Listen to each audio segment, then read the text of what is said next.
बरीचशी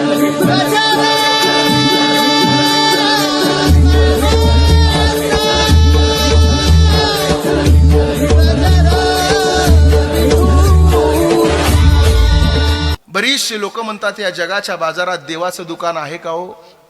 बरीचशी लोक म्हणतात या जगाच्या बाजारात देव भेटल का हो? बरीचशी लोक म्हणतात महाराज देव आहे की नाही याच्यात आमचा भरोसा नाही. त्या लोकांनी कीर्तन थोडं लक्षपूर्वक ऐका. कीर्तनाला बसलेल्या 20, 25, 28, 30 वर्षाच्या पोरांनी एवढं उदाहरण घेऊन पोरांनो घरी जा आणि उद्यापासून तुमच्या नवीन जीवनाला सुरुवात करा. ऐका लक्षपूर्वक. देव या जगामध्ये आहे की नाही?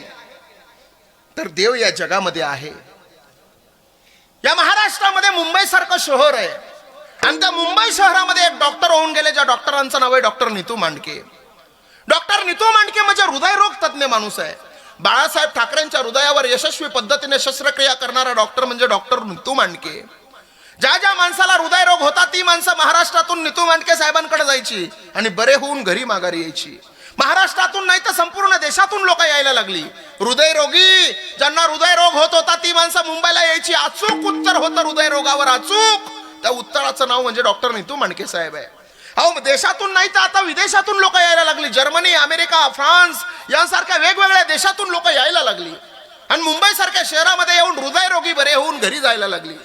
या संपूर्ण घटनेची दखल भारतातील दिल्ली सरकारला लागली, चाहूल लागली आणि दिल्ली सरकारच्या लक्षामध्ये आलं की भारत देशाचं नाव डॉक्टर नीतू मांडके साहेबांमुळे संपूर्ण जगभर होत आहे. मग या माणसाच्या कार्याचा सत्कार आपण केला पाहिजे म्हणून दिल्ली सरकारने एक पत्र काढलं. त्या पत्रावर लिहिलं, साहेब आपलं कार्य फार महान आहे, साहेब आपलं कार्य फार महान आहे. आपल्या कार्याची पावती आपल्याला दिल्ली सरकारनं आपला पुरस्कार, आपला सत्कार ठेवलेला आहे. उद्या सकाळी बरोबर 10:30 वाजता दिल्लीला यावं आणि आपल्या सत्काराचं मानकरी व्हावं. मांडके साहेबाच्या दारात पत्र पोहोचलं. साहेबानं पत्र वाचलं. साहेबांच्या डोळ्यातलं पाणी गालावर आलं. साहेबाला वाटलं एवढ्या दिवस झालं मी चांगलं कार्य करतोय, त्या कार्याची पावती, त्या कार्याची दखल माझ्या देशानं माझा सत्कार ठेवलाय, काय भाग्यवान आहे मी म्हणून आनंद अश्रू गालावर आले. पण डॉक्टर साहेब त्यांच्या जीवनातला एक दुर्गुण असा होता की डॉक्टर साहेबांना देव मान्यच नव्हता. डॉक्टर साहेब कर्मावर विश्वास ठेवायचे पण देवावर विश्वास नव्हता. डॉक्टर साहेब म्हणायचे या जगामध्ये देव नाही, जसं तुम्ही कर्म कराल तसं तुम्हाला फळ मिळणार आहे, देव तुम्हाला या जगामध्ये मिळणार नाही.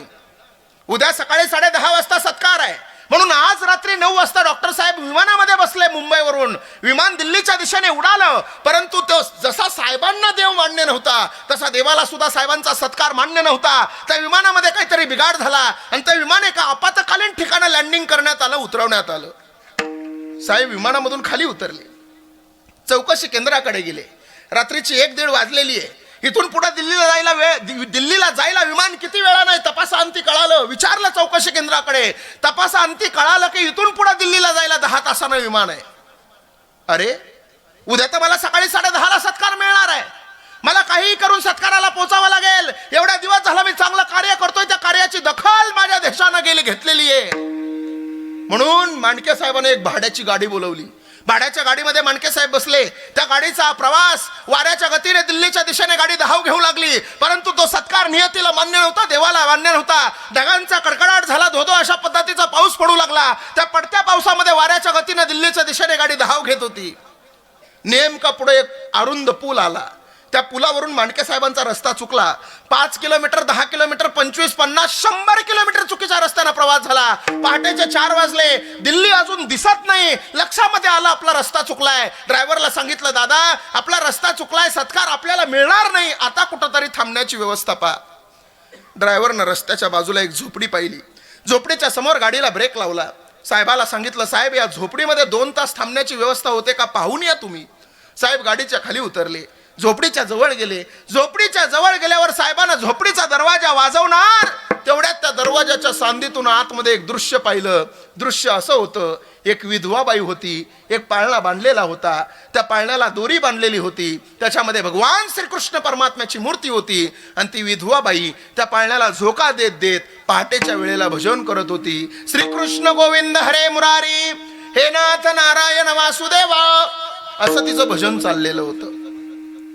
पण मांडके साहेबाला नेमकं ते मान्य नव्हतं. पण नाविलाज होता, त्याच्यामुळे दरवाजा वाजवला. त्या विधवा बाईनं दरवाजा उघडला. विचारलं, कोण आपण? साहेबांना स्वतःचं नाव नाही सांगितलं, साहेबांना स्वतःचा परिचय नाही दिला. साहेबांना फक्त एवढंच सांगितलं, ताई आम्ही दिल्लीला चाललो आहोत, रस्ता चुकलो, तास 2 तास तुझ्या इथं थांबण्याची व्यवस्था होईल का? त्या ताईनं सांगितलं, साहेब आमचा धर्मच आहे अतिथी देवो भव, या घरामध्ये बसायला घोंगडी टाकली. साहेब घोंगडीवर बसले, एक पाण्याचा तांब्या भरून दिला, साहेबांना पाणी ग्रहण केलं आणि ताईनं सांगितलं, साहेब 2 मिनिटं थांबा, चहा टाकते. चुलीवर गेली, चहा टाकला. तिला असं वाटलं चहा उकळेपर्यंत पुन्हा आपण देवाचं नामचिंतन करू. एवढी वेडी होती देवाच्या नामचिंतनामध्ये.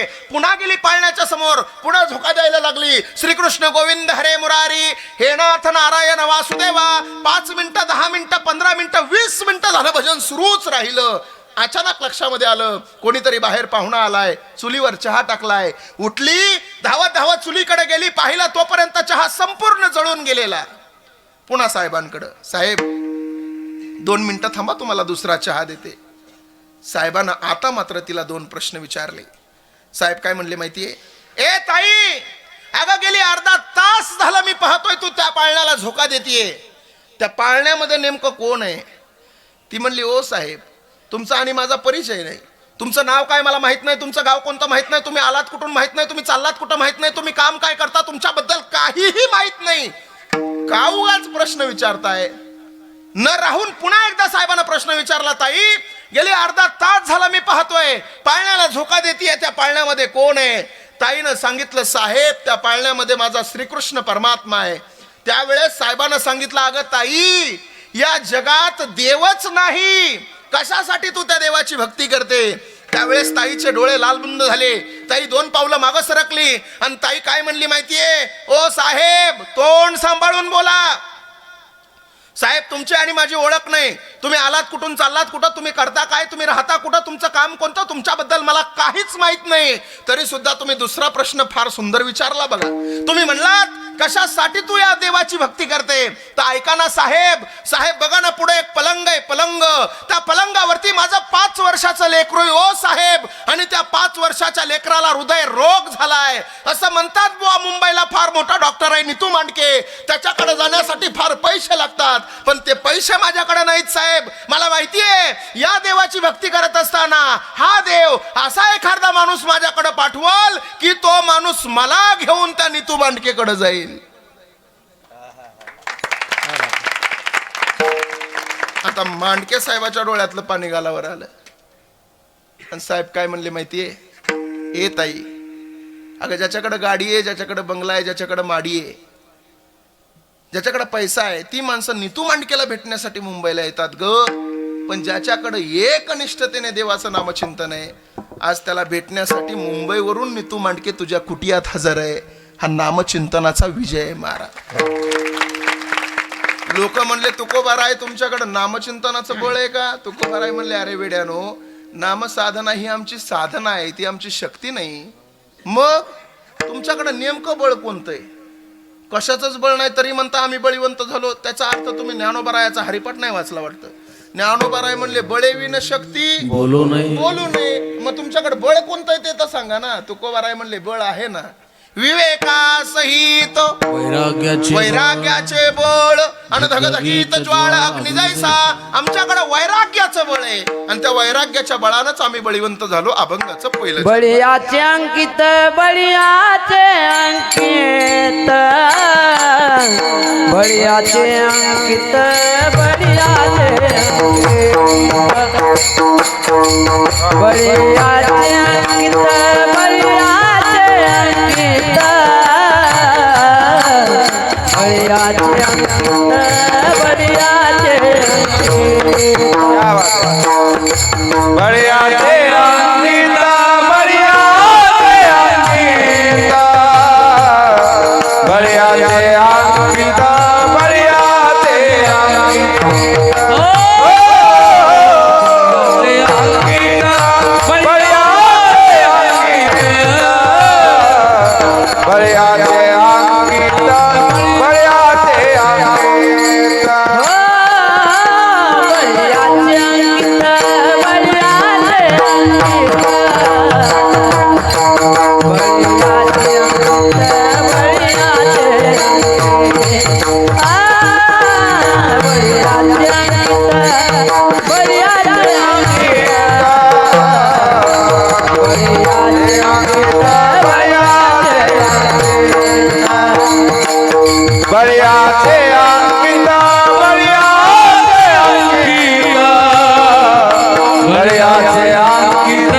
बाजारभाव तुमच्या समोर दिलेला आहे. माझ्याकडे फक्त 10 मिनिटं वेळ शिल्लक आहे. सगळ्याला विनंती आहे, मोठ्या प्रेमानं भजन करा. भजन झाल्याच्या नंतर उर्वरित वेळेमध्ये थोडंसं तुम्हाला सामाजिक विषयावर बोलण्याचा माझा प्रयत्न असेल. फक्त गोड भजन करा. तुमचं भजन मला पटलं तर कीर्तन सुटल बरोबर 11ला, नाही तर पहिल्या चरणाला 11:15, दुसऱ्या चरणाला 12:15, तिसऱ्या चरणाला 1:15 आणि चौथ्या चरणाला 2:15 वाजण्याची दाट शक्यता आहे.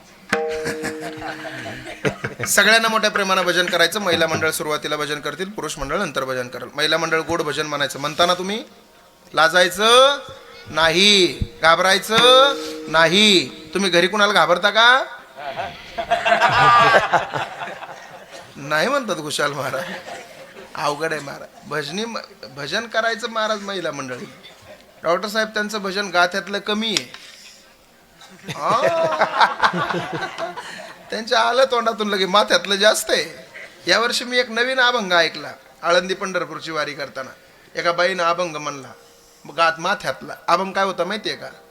अरे अरे विठोबा तुझ्यात माझं मन, आणि घेतला मोबाईल लावते तुला फोन. मी म्हणलं ह्याचं दुसरं चरण काय?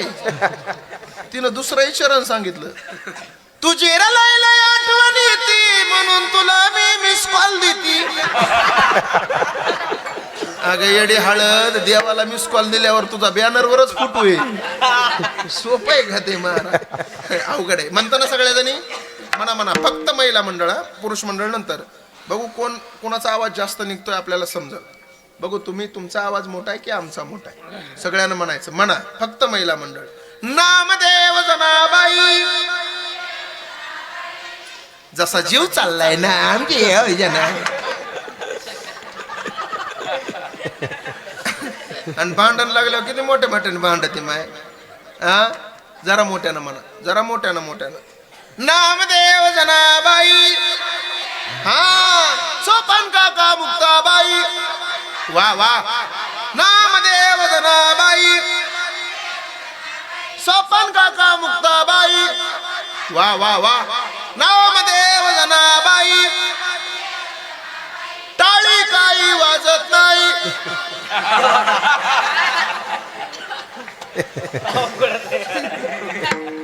ते बी म्हणल्या टॉळी कोणी. तर तुम्हाला टाळी वाजवायला सांगितली होती, म्हणायला नव्हतं सांगितलं. जाऊ द्या. महिला मंडळ तुम्ही भजन केलं पण तुमचं भजन काय पटलं नाही आपल्याला, अजिबात पटलं नाही. भजन कसं करावं लागतं माहितीये का तुम्हाला? भजन किती गोड असतं, भजन किती सुंदर असतं, भजनामध्ये आवाज किती मोठा असतो आणि भजनामध्ये आवाज किती मंजूळ असतो. हे जर तुम्हाला ऐकायचं असेल तर आता आमच्या पुरुष मंडळीचं ऐका. मंजूर आवाज. मंजुळा आवाजाचे धनी. तुमच्या जीवावर लय वचनात बोललोय त्यांना. माझी सगळी इज्जत तुमच्या हातात आहे. तुम्ही ठरवा घालायची का ठेवायची. सगळ्या पुरुष मंडळीने हात वर करा. ज्याला वाटतं मी पुरुष आहे त्याने हात वर करा. उभा राहिलेले ओरिजिनल आहेत, तुम्ही खाली घ्या. उभा राहिलेले तुम्ही खाली घ्या बाबा. सगळ्यांना ना तुम्ही डबल ओरिजिनल. हात वर हात. महिला मंडळीपेक्षा 1 नंबर आवाज येणार का आपला? मोठ्यानं बोला, येणार का? तुम्हाला काय कळतं भजनातलं? भजन शिकायचंय का तुम्हाला? आमच्याकडून शिका, आमच्याकडून. हे भजन आम्ही जे म्हणतो ते तुम्ही आमचं घेऊन जा घरी आणि रोज म्हणा. बघा किती सुंदर भजन करतात. हात वर करा रे. आणि खरं सांगतो बघा, मी अजून एकदा तुमच्या जीवावर बोललोय त्यांना. माझी इज्जत सांभाळा. माझ्या पार्टीचे तुम्ही सगळे तुमच्याकडून निवडणुकीला उभा आहे असं समजा. आणि बहुमतानं विजय आपलाच झाला पाहिजे. होणार का? मग म्हणा म्हणा म्हणा म्हणा. हात वर हात वर. हे म्हणताना सगळे म्हणा. राधे कृष्ण राधे कृष्ण कृष्ण कृष्ण राधे राधे.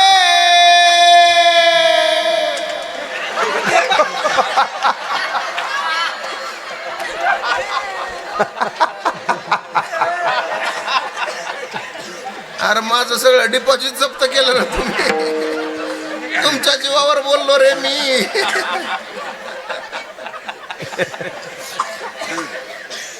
सगळी इज्जत घातली तुम्ही माझी. काय ठेवली नाही. महिला मंडळ तुमचंच भजन चांगलं आहे. तुम्ही काय ह्या भजनाच्या नादी लागू नका. सगळ्यांनी मोठ्या प्रेमाने भजन करा. विठोबा रखुमाई विठोबा रखुमाई विठोबा रखुमाई विठोबा रखुमाई विठोबा रखुमाई हे विठोबा रखुमाई विठोबा रखुमाई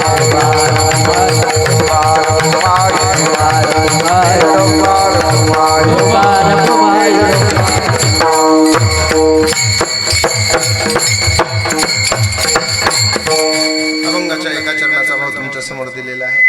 झालं माझं कीर्तन. फक्त 5 मिनिटं माझ्याकडे शिल्लक आहेत. माझं फक्त एकच आहे सांगणं तुम्हाला माझ्या दादानो. अत्यंत सुंदर, अत्यंत देखणं, अत्यंत गोड सप्ताह तुम्ही गेल्या अनेक वर्षापासून करताना 10-10, 15-15 लाख रुपये या सप्ताहाला खर्च करताना 15 लाख रुपये सप्ताहाला खर्च करून जर गावातल्या माणसामध्ये बदल होत नसेल तर ते 15 लाख रुपये निरर्थक आहेत. ही गोष्ट सगळ्यांना लक्षात ठेवा. खरं सांगू तुम्हाला, 15 लाख रुपये जर तुम्हाला सार्थकी लावायचे असतील ना, फक्त एकच काम करा साहेब. या 15 दिवसातून या 8 दिवसातून गावातल्या एकाच पोरानं 15 रुपयाची तुळशीची माळ दरवर्षी एक जणांना गळ्यात घाला. तुमचे ते 15 लाख रुपये सार्थकी लागल्याशिवाय राहणार नाही. वारकरी संप्रदाय वाढला पाहिजे. पोरांनो, जीवनामध्ये 3 गोष्टीचा कधीच गर्व करू नका. सत्ता, संपत्ती आणि तारुण्य, या 3 गोष्टीचा कधीच गर्व करू नका. सत्ता, संपत्ती, तारुण्याचा ज्यानं गर्व केला त्याचा महाभारतामध्ये दुर्योधन झाला. आणि सत्ता, संपत्ती, तारुण्य असून सुद्धा तुकोबरायाचं 2 तास बसून कीर्तन ऐकलं, त्यांचा इतिहासामध्ये छत्रपती शिवाजी राजा झाला. आणि तुमच्या सगळ्या 20 वर्षाच्या, 25 वर्षाच्या, 30 वर्षाच्या आणि वयाच्या 40व्या वर्षापर्यंतच्या प्रत्येक माणसाच्या पायाला विनम्र पद्धतीने हात लावतो. वाटलं तर माझं डोकं तुमच्या पायावर ठेवतो. तुम्ही कशाचाही नाद करा माझ्या दादानो, फक्त बाटलीच्या कुणी नादी लागू नका. खरं सांगू तुम्हाला, बाटलीच्या कधी नादी लागू नका.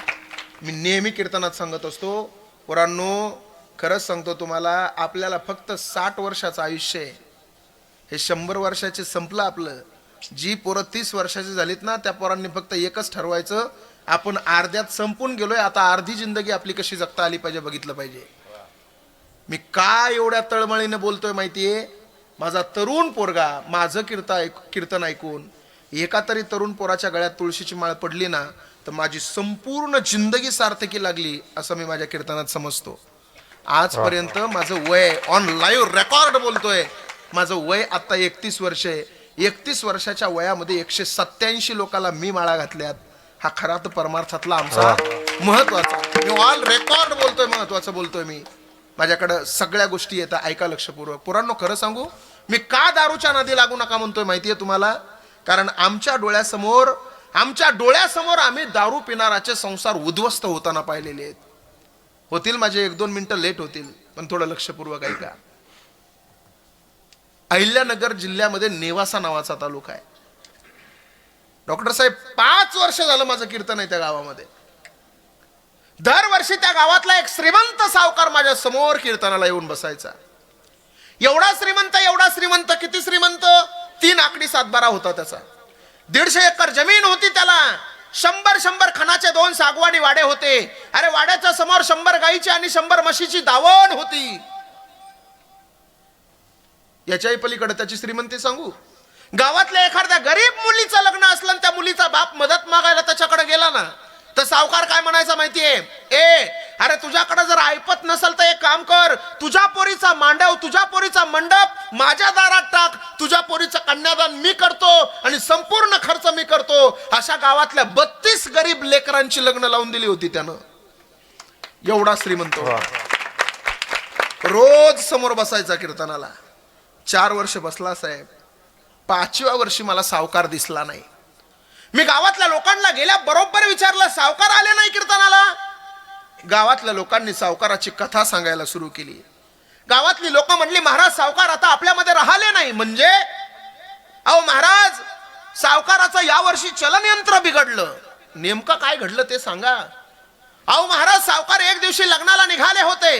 गावातल्या काही लोकांना सावकाराला गाडीमध्ये टाकलं. लग्नाला जात असताना गाडी एका धाब्यावर उभा केली. सावकार कधी दारूच्या नशेत नसायचे, दारूच्या जवळ सुद्धा जात नव्हते.